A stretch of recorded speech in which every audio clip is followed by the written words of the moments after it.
말씀 앞에서 당신은 참된 예배자 그토록 찾으시던 하나님의 기쁨 이 세상을 향한 거룩한 생명빛 되어 이 세상을 위한 구원의 소망 되어 영원한 하나님의 나라 함께 세워가리. 한 번 더 주의 말씀 앞에서 주의 말씀 앞에서 당신은 참된 예배자 그토록 찾으시던 하나님의 기쁨 이 세상을 향한 거룩한 생명빛 되어 이 세상을 위한 구원의 소망 되어 영원한 하나님의 나라 함께 세워가리.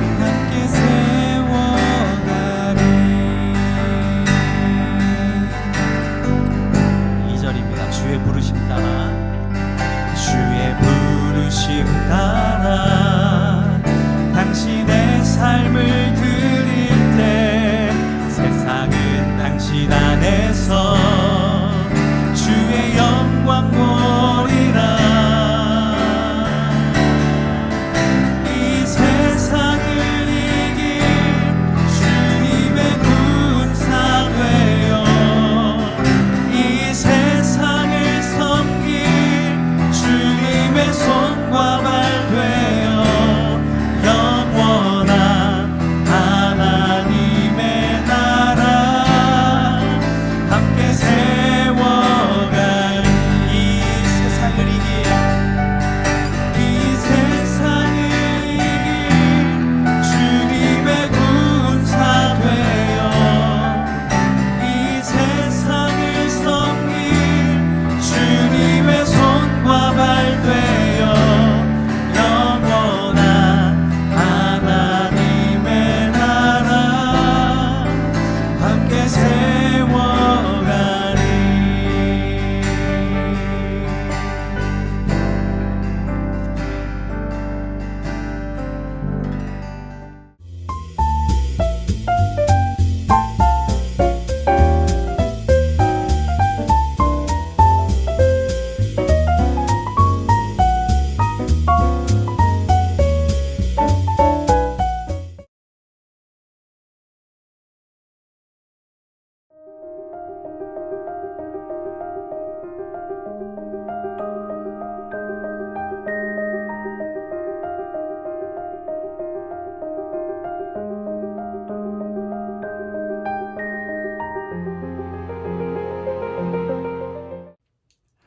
예수님의 어머니와 형제들이 예수님을 찾아왔습니다. 그 이유와 목적이야 명확하게는 알 수가 없지만 한 가족으로서 서로를 찾아오는 것, 만남을 갖는 것이 무슨 이례적인 것은 아닐 것입니다.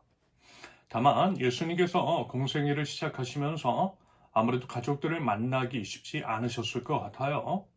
오랜 시간 동안 예수님을 못 봤던 가족들 역시 예수님을 보고 싶어 했을 것입니다.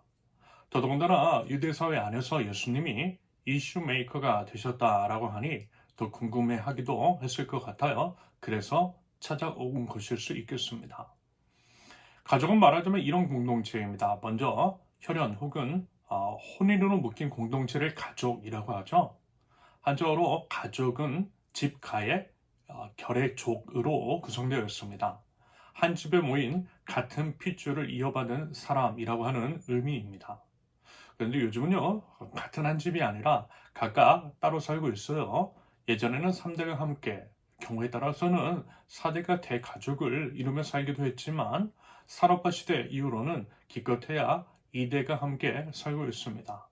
그것도 자녀 세대가 성인이 되기 전까지입니다.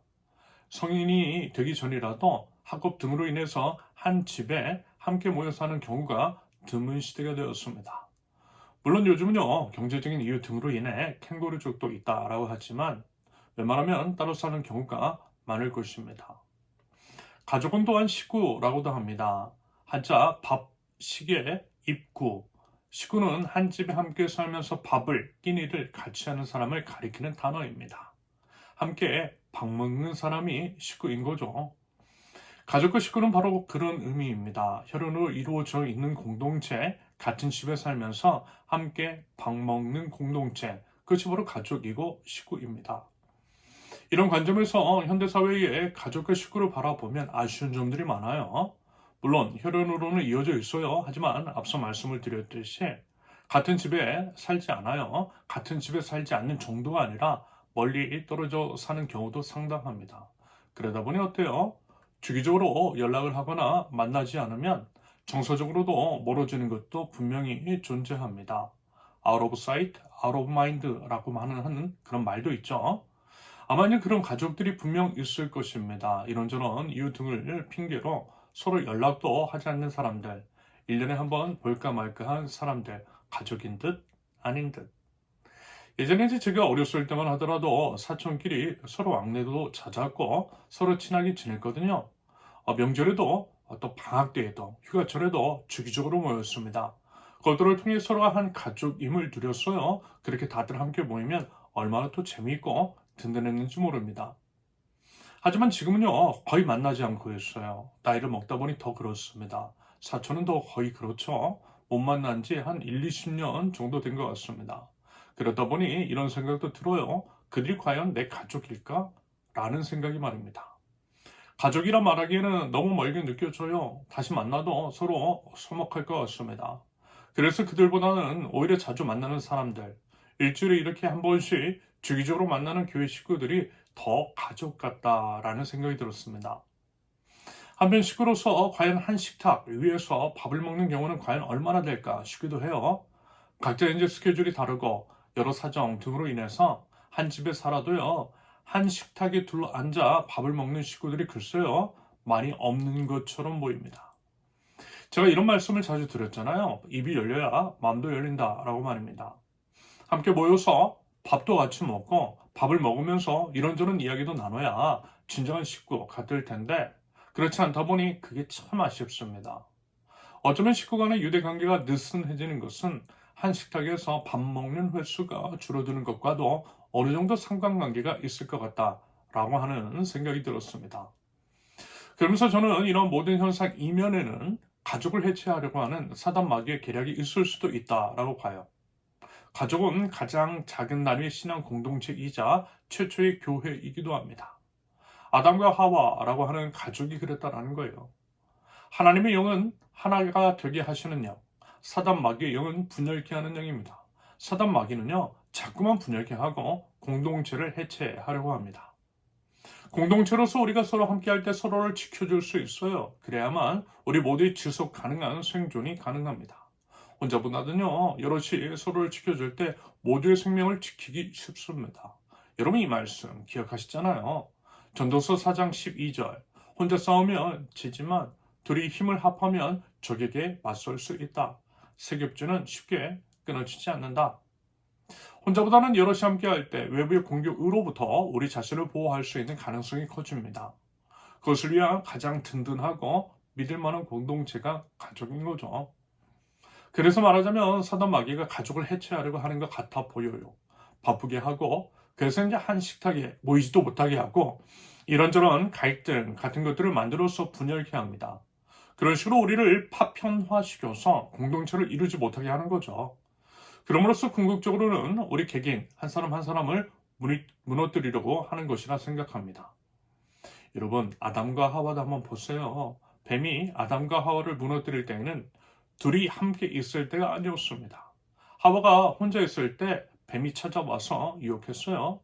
만약에 아담이 하와와 함께 있었다라고 한다면 하와가 뱀의 유혹에 넘어가지 않았을 가능성이 크다고 봐요. 혼자이기 때문에 붙들어주고 지켜줄 사람이 없어서 하와가 유혹에 쉽게 넘어진 것입니다. 영악한 뱀이 그걸 알았던 거예요. 그래서 하와가 혼자일 때 찾아왔던 것이겠죠. 마찬가지입니다. 함께 있을 때보다 혼자 있을 때 범죄하기가 쉬워요. 곁에서 누가 좀 붙들어줄 때 우리 자신을 지키기가 쉽습니다. 자신을 정말 사랑하는 가족들이 쓴소리도 해주고 막아줄 때 죄에서 구원을 받을 수가 있습니다. 부모가 곁에서 쓴소리를 하고 지켜줘야만 자녀가 바른 길로 걸어갈 수 있다는 거예요. 심신이 건강하게 성장할 수 있는 법입니다. 저도 과거 학창 시절을 떠올려 보니 그랬던 것 같습니다. 전북 군산에서 서울로 유학하면서 혼자 생활을 했거든요. 그러다 보니 붙잡아줘야 되는 그런 사람들이 없어서 그릇된 길로 갔던 그런 면들이 있었던 것 같습니다. 그래서요, 그때를 되돌아보니까 부모님과 함께하는 것이 아직은 미성숙한 그 나이 때에 저에게 필요하지 않았나 싶었던 거예요. 이런 이유로 저희 아이만큼은 집 근처 대학에 가면 좋겠다. 그래도 어느 정도까지는 부모의 보호와 지도 아래에 있는 것이 조금은 낫겠다 싶었던 것입니다. 아울러 어찌됐든 언젠가는 떠나야 하잖아요. 대학 졸업 후 결혼을 하게 된다면 혹은 직장을 어디에서 얻을지는 모르겠지만 한 가족으로서 함께 할 수 있는 시간도 얼마 되지가 않더라고요. 저도 돌이켜보니까 그래요. 고등학교 졸업 이후 저희 부모님과 함께 했던 시간이 거의 없었습니다. 대학에 다니면서는 1년에 서너 번 내려갈까 말까였기 때문입니다. 게다가 지난 만 9년 동안이나 상하이에 있었어요. 그 기간에 1년에 겨우 한 번 찾아뵙는 것도 힘들었어요. 저희 동생 같은 경우에는 그 사이에 간암 수술도 받았습니다. 하마터면 다시는 못 볼 뻔했어요. 무슨 얘기냐면 한 가족이라 할지라도 서로에게 남아있는 시간이 얼마 없더라는 것입니다. 그래서라도 저희 아이와 좀 더 한 번만이라도 더 함께하고 싶은 마음이 있었어요. 그런데 이제 감사하게도 정말 가까이에 있는 학교를 다닐 수 있게 되었습니다. 함께 생활을 하면서 한 식탁에서 밥도 자주 먹으려고 노력합니다. 여러분, 지금 우리 사회 안에서 파편화되고 있는 현상, 나 혼자 산다가 이제 자연스럽게 된 이 현상을 사실 이제 심각하게 바라봐야 해요. 한편으로는 혼자서도 잘 살아갈 수 있도록 그렇게 이제 배려하는 사회의 흐름, 1인 가구를 위한 밀키트나 주거 형태의 제공 등에 대해서 감사해야 하는 것도 있겠지만 반대로 이제 그래서 더 혼자 살아도 되는 분위기를 조성하는 것에 대해 우려를 가질 필요가 있다라고 봐요. 당연히 혼자 사는 것에 대한 책임을 개인에게 물을 수는 없어요. 오히려 그 부분에 대해 개인 탓으로만 돌리는 것은 바람직하지 않습니다. 1인 가구가 늘어나는 현상 이면에는 우리 사회의 구조적인 문제가 있음을 직시해야만 합니다. 그것을 공동체적으로 해결해 나가려는 노력이 필요합니다. 예를 들어 1인 가구가 증가하는 현상 이면에 비혼, 미혼인 인구의 증가 현상이 있고 그러면서 결혼을 쉽게 하지 못하는 이유가 경제적인 이유가 크다라고 하잖아요. 자기 몸 하나도 건사하기 쉽지 않은 상황 가운데에 다른 사람을 책임진다라고 하는 것이 부담이 됐더라는 것입니다. 차라리 혼자 사는 것이 낫다는 판단이 드는 거예요. 서로에 대한 책임을 짊어지기 겁이 나는 것입니다. 그래서 결혼을 포기하는 거예요. 나 혼자나 잘 살아보자 하는 거죠. 돈 많은 사람, 부모가 어느 정도 경제적 조력을 해줄 수 있는 사람들은 이런 문제를 결코 이해하지 못할 수 있어요. 제 나이 이상의 사람들도 이해 못할 수 있어요. 숟가락만 있으면 되지라고 하는 생각으로는 결코 이 세대를 이해할 수가 없습니다. 하지만 막상 요즘 세대의 이야기를 들어보면 이해가 돼요. 오죽했으면 그랬을까라고 하는 연민이 듭니다. 그들도요, 결혼하고 싶대요. 가족을 이루고 싶대요. 그런데요, 엄두가 나지 않는데요. 결혼을 하려면 기본적으로 살 집이 있어야 하고 먹고 살아야 하는데 그게 안 되니 어쩔 수 없이 포기하고 있는 것입니다. 그럴 능력이 없는데 누가 그런 자신과 결혼을 하겠느냐라는 거예요. 결혼은 현실이잖아요. 현실을 무시할 수는 없는 법입니다. 물론 결혼도 믿음으로 하는 면이 있지만 믿음이 연약한 사람도 있잖아요. 믿음이 약한 것을 탓할 수 없는 법입니다. 나는 혹 할 수 있는 것이라도 그 사람은 못할 수도 있음을 인정해야만 합니다. 그런 인정과 이해를 통해 공동체적인 해결책이 모색 가능할 것입니다. 여러분, 종종 말씀을 드렸죠? 하나님 사랑은 이웃 사랑이라고 했어요. 하나님에 대한 사랑은 이웃에 대한 사랑으로 증명이 됩니다. 이웃을 사랑하려면 이웃의 삶을 들여다봐야 되는 거예요. 이웃의 삶을 들여다보려면 내가 있는 우물에서 나와야 합니다. 우리는요, 각자의 우물 안에서 살고 있어요. 내가 지금 살고 있는 우물이 전부인 줄로만 알아요. 그렇게 우리 각자가 살고 있는 우물의 한계에 빠져 있어요. 그 좁은 관점으로 다른 사람을 판단합니다. 누구나 그래요. 거의 그래요. 그러니 다른 사람이 이해가 안 되는 것입니다. 이런 삶이 있고 저런 삶이 있다라고 하는 것을 이해 못하는 거예요. 이해를 못하니 그저 판단과 정죄만 남는 것입니다. 남의 일이라고 너무 쉽게 이야기를 하는 거예요. 결혼도 너무 쉽게 이야기를 합니다. 그러면서 모든 책임을 그 개인에게 전가하죠. 사회 구조적인 요인도 있는데 그것은 간과한 채 개인에게 책임을 모두 돌려요. 안 그래도 힘든 사람들을 더 힘들게 하는 거죠. 그래서 더 자기만의 굴로 빠져 들어가서 안 나오게 만드는 것일 수도 있겠습니다. 하지만 여러분, 사람은 뭐라고요? 전체를 바라보는 것입니다. 전체를 바라보면요, 이해하지 못할 것이 없어요. 판단과 정죄보다는 사랑하게 됩니다. 행함과 진실함으로 사랑하게 돼요. 그들을 짓누르고 있는 돌을 치워줄 수 있는 아이디어를 생각해냅니다. 짐을 조금이라도 덜어주려고 노력하는 거예요. 그래서 우리 공동체가 그런 일들을 하려는 것입니다. 딱 보니까 결혼하는데 돈이 많이 들어요. 부담이 많이 되겠더라고요. 그래서 결혼을 하는 이들에게 교회가 함께 하겠다라는 것입니다. 그 외에 어려움을 겪고 있는 사람들에게도 실질적인 도움을 줌으로써 우리 공동체가 그 짐을 함께 짊어지겠다라는 것입니다. 말과 혀로만 힘들겠다, 기도해 줄게가 아니라 결혼 왜 안 해? 라고 하는 말로 상처 주는 것이 아니라 행함과 진실함으로 실질적인 도움을 주겠다라는 거예요. 함께 노력하겠다라는 것입니다. 그것이 바로 가족이고 식구잖아요. 그런 것들을 하자라는 것입니다.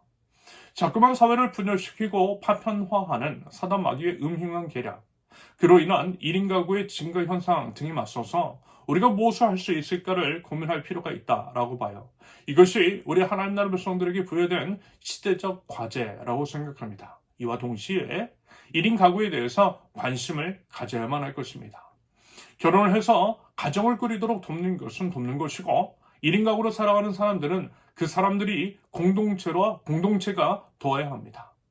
공동체가 함께 해야 한다라는 거예요. 공동체가 진정한 가족, 식구가 되어주는 거죠. 그럴 수 있는 교회 공동체를 만들어 가는 것입니다. 서로를 살피고 또 어려울 때 함께 하면서 말입니다.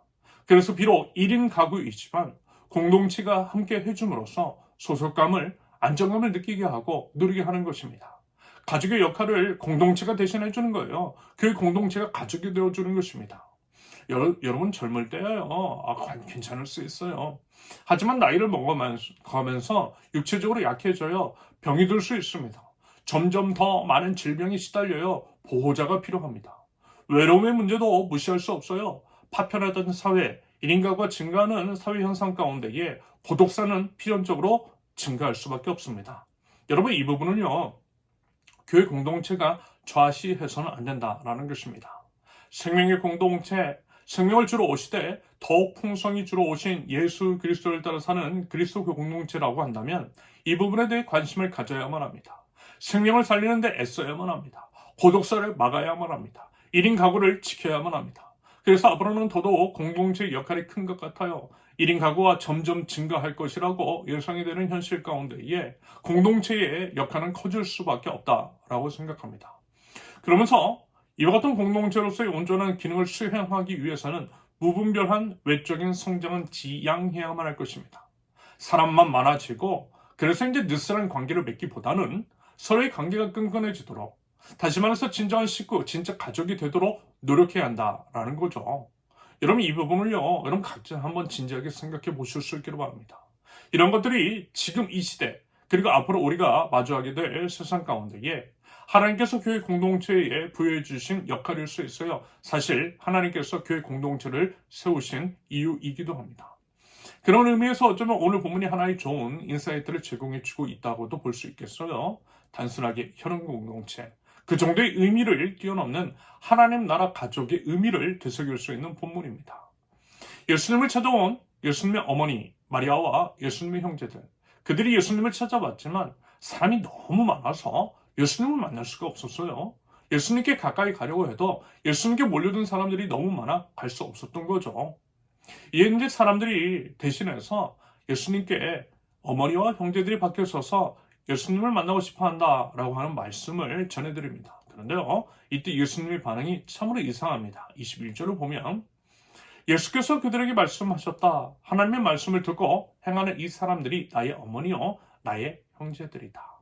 여러분 어떠세요? 이 말씀. 예수님이 이렇게 말씀하신 것의 뉘앙스 좀 매정하고 정없게 느껴지지 않아요? 아무리 그래도 그렇지 어머니와 형제들이 들으면 서운할 것 같습니다. 하지만요 그렇지 않아요. 예수님께서 식구들을 무시하고 매정하게 대하신 것 같아 보이기는 하지만 그렇지 않습니다. 식구들을 무시하거나 경홀히 여기시는 분이 아니세요. 오히려 예수님은 십자가 위에서 돌아가실 때 죽음의 고통 중에서도 어머니 마리아를 끝까지 챙기셨어요. 숨이 멎는 그 순간에 마리아를 챙겨주라고 부탁하셨습니다. 예수님은요 그런 분이세요. 아울러 우리가 이제 기억해야 할 것은 참 신앙인이라고 한다면 식구들을 잘 챙겨야 한다라는 것입니다. 그것이 하나님의 명령이거든요. 이것은 사도 바울이 제자 디모데에게 전한 이야기 안에도 분명하게 드러나 있습니다. 디모데전서 5장 8절 누구든지 자기 친척, 특히 가족을 돌보지 않는다면 그는 벌써 믿음을 저버린 사람이요 믿지 않는 사람보다 더 나쁜 사람입니다. 이런 말씀도 있죠. 마가복음 7장 10절에서 13절까지를 보면 모세가 말하기를 내 아버지와 내 어머니를 공경하여라 하고 또 아버지나 어머니를 욕하는 자는 반드시 죽을 것이다 하였다. 그러나 너희는 말한다. 누구든지 아버지나 어머니에게 말하기를 내게서 받으실 것이 고르반 곧 하나님께 드리는 예물이 되었습니다 하고 말만 하면 그만이라고 말한다. 그러면서 아버지나 어머니에게 그 이상 아무것도 해드리지 못하게 한다. 너희는 너희가 물려받은 전통을 가지고 하나님의 말씀을 헛되게 하며 또 이와 같은 일을 많이 한다. 무슨 얘기죠? 가족을 챙기라는 것입니다. 가족을 챙기는 것은 1차적으로 우리의 책임이라는 것입니다. 그 책임을 다하는 것이 신앙인으로서 마땅한 자세와 태도라는 거예요. 여러분 교회에 가야 한다고 부모님을 찾아뵙지 않는 것, 교회에 헌금해야 한다고 어려운 식구들의 생계를 돌보지 않는 것은 위선입니다. 사실 그렇게 말하는 사람 치고 교회에 잘 나오는 사람 없어요. 헌금 잘하는 사람도 없더라고요. 결국 둘 다 안 하려고 하는 거짓 핑계일 수 있어요. 하나님께서 왜 그것들을 모르시겠느냐라는 것입니다. 그래서 여러분 말씀을 드렸잖아요. 연로하신 부모님 찾아뵙는 것도 예배라고 했습니다. 부모님께 맛있는 식사들 배드리는 것도 헌금이라고 했어요. 가끔씩 예배 나오지 말고 부모님 찾아뵈라고 했어요. 그래도 괜찮다고 그것도 예배라고 그랬습니다. 생각해 보세요. 핏줄인 우리마저도 우리 식구들을 챙기지 않는다면 과연 누가 챙기겠습니까? 내 가족은 내가 먼저 챙겨야 하는 거죠. 그것이 바로 우리의 책임이고 의무입니다. 보세요. 이 말씀 디모데전서 5장 16절 어떤 여신도의 집안에 과부들이 있거든 그 여신도가 그들을 도와주어야 할 것이요 교회의 짐을 지우지 말아야 할 것입니다. 그렇게 하여야 교회가 참 과부들을 도울 수 있을 것입니다. 어떤 여신도의 집안에 과부들이 있으면 그 사람이 과부를 도우라고 명령합니다. 내 식구 내가 먼저 챙겨야 한다는 주님의 명령입니다. 내 가족 내 책임이라는 거예요. 그 책임을 다하지 않음으로써 그 책임을 남에게 전가하지 말라는 것입니다. 바꿔 말하면 모든 사람들이 각각 자기 가족에 대한 책임만 제대로 져도 정말 도움이 필요한 사람들 더 효과적으로 교회 공동체가 도울 수 있을 것이라고 하는 의미입니다. 그래서요 디모데전서 5장 16절 말미에 이 말씀이 나와 있는 거예요. 그렇게 하여야 각자의 가족은 각자가 책임을 져야만 교회가 참 과부들을 정말 어려운 사람들을 도울 수 있을 것입니다. 이런 식으로 성경은 분명 가족을 책임지라고 내 가족 내가 사랑하라고 명령하고 있다라는 것입니다. 하면 누가복음 14장 26절에 누구든지 내게로 오는 사람은 자기 아버지나 어머니나 아내나 자식이나 형제나 자매뿐만 아니라 심지어 자기 목숨까지도 미워하지 않으면 내 제자가 될 수 없다라고 하는 말씀에서 미워한다라고 하는 말씀의 본래적인 의미는 이런 것입니다. 정말 미워한다는 게 아니에요. 오히려 사랑해야 합니다. 예수님께서 가르쳐 주신 것은 사랑입니다.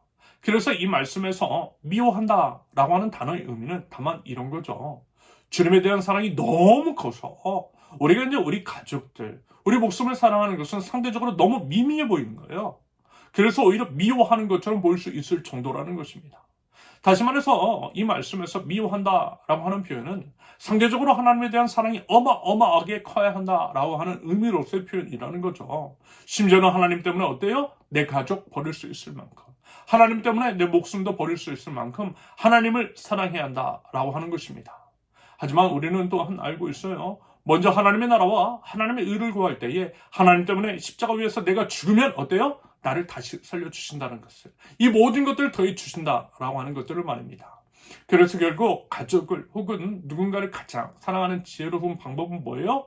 하나님을 사랑하는 거예요. 하나님 뜨겁게 사랑하는 거예요. 하나님을 사랑하면 내 가족, 내 사랑하는 사람 하나님께서 지켜주세요. 이것이 바로 우리 믿음이고 신앙인의 지혜입니다. 그러므로 예수님께서 이제 조금은 매정하게 하신 말씀은요, 이런 식으로 해석할 수 있겠습니다. 자신의 친족을 업신 여기신다라는 것이 아니에요. 오히려 하나님 나라는 단순하게 혈연으로 이어진 친족 관계를 넘어서는 것이라는 의미일 것입니다.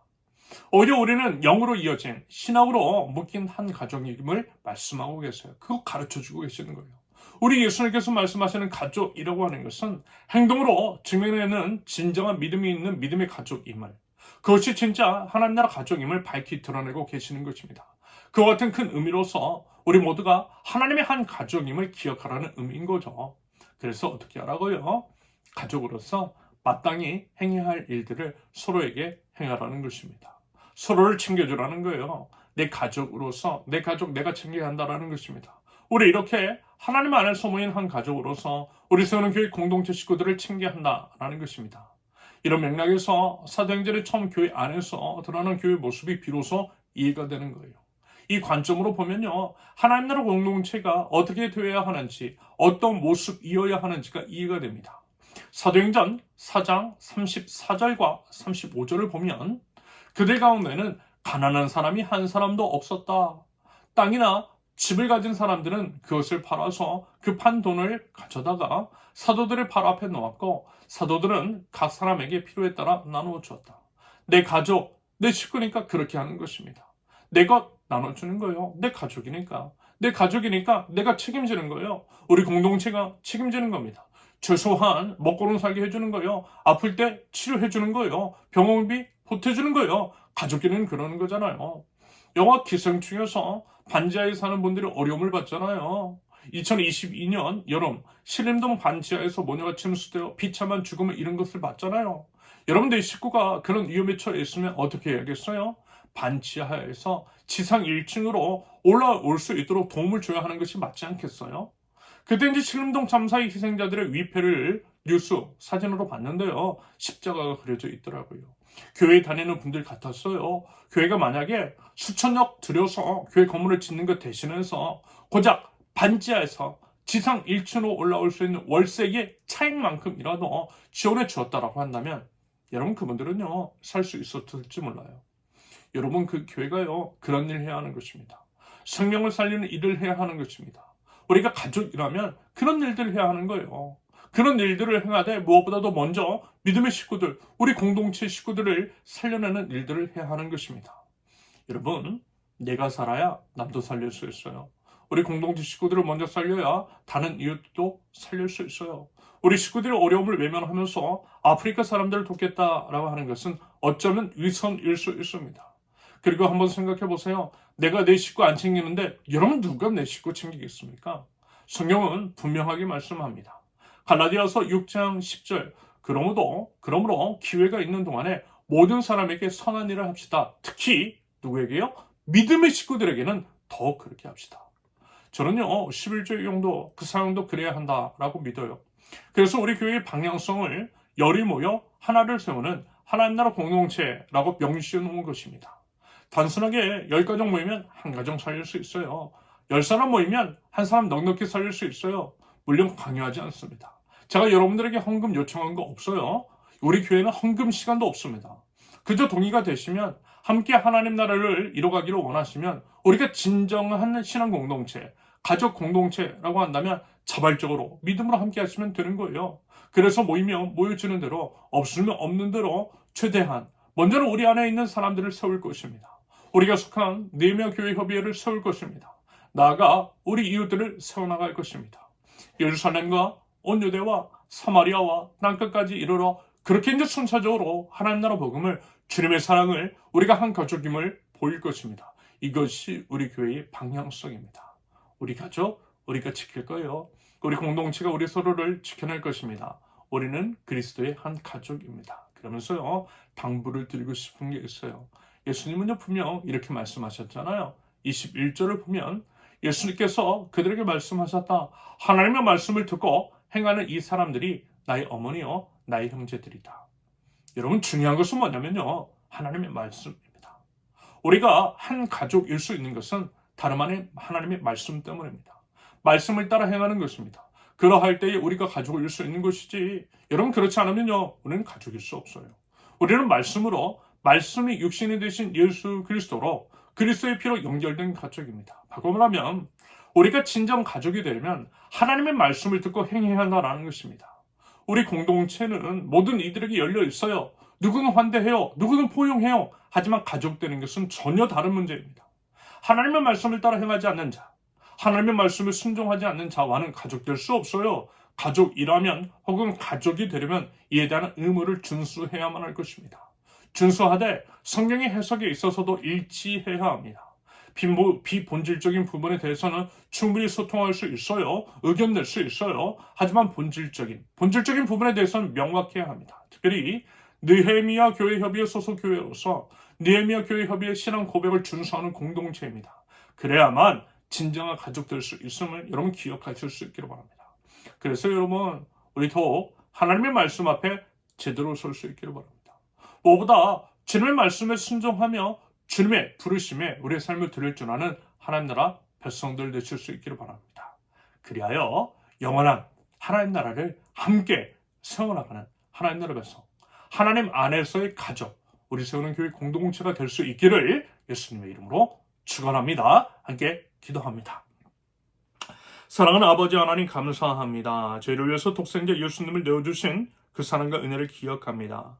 예수 그리스도의 피로 구원해 주시고 자녀 삼아 주시며 주님 안에서 한 가족 되게 해주신 것을 감사드립니다. 한 분 하나님을 아버지로 둔 한 가족으로서 서로가 서로를 챙기면서 하나님께서 기뻐하시고 원하시는 사랑의 가족 공동체를 이뤄나가는 선운교회 될 수 있도록 주님 인도하여 주시옵소서.